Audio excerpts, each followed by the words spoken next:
আসসালামু আলাইকুম। চিকেন ডিম জালি কাবাব। জালি কাবাব সাধারণত আমরা রেস্টুরেন্টে বা বিয়ে বাড়িতে যেয়ে খেয়ে থাকি।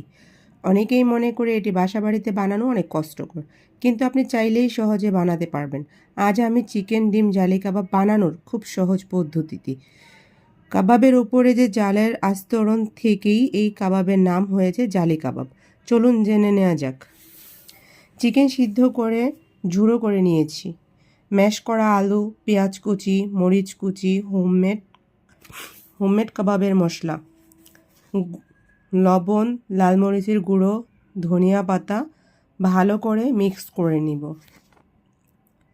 মিক্স করা হয়ে গেলে কাবাবের শেপ দিয়ে সিদ্ধ করা ডিম স্লাইস করে কেটে নিয়েছি, সেটা কাবাবের ভিতরে দিয়ে মুখটা সিল করে দিব।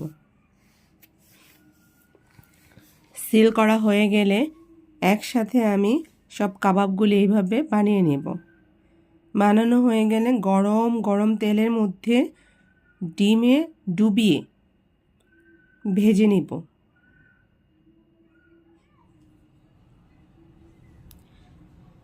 ডুবো তেলে ভাজতে হবে। যদি ডোবা তেলে ভাজা হয় তাহলেই ডিমের জালিটা আসবে।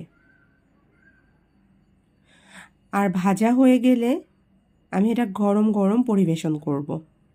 ভাতের সাথে, পোলাওর সাথে, এমনকি বিরিয়ানির সাথে, কাচ্চির সাথে। এটা বানানোর পরে আপনি এটা বন রুটির ভিতরে দিয়েও খেতে পারবেন। সব রকমই খেতে খুব টেস্টি এবং ইয়াম্মি হয়। আমার জালি কাবাব বানানোটা আপনাদের কাছে ভালো লাগলে আমাকে সাপোর্ট করবেন, দ্বিতীয় রেসিপি নিয়ে আসার জন্য উৎসাহ করবেন। আসসালামু আলাইকুম, সবাই ভালো থাকবেন। টাটা।